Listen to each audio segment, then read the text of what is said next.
Bismillahirrahmanirrahim.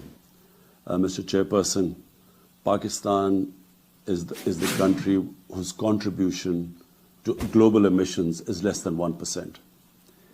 Yet, and sadly, we are the fifth most vulnerable country to climate change. We have decided, firstly, that we will have nature-based solutions to mitigate the effects of climate change.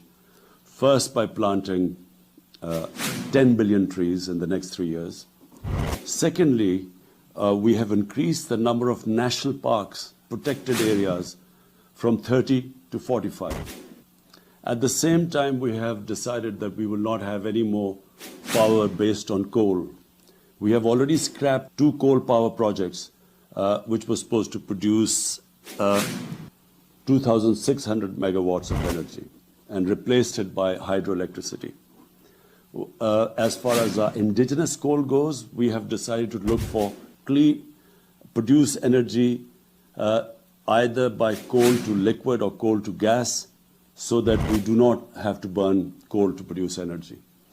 At the same time, we've also decided that by 2030, 60% of all energy produced in Pakistan will be clean energy through renewables. And also, 30% of all our vehicles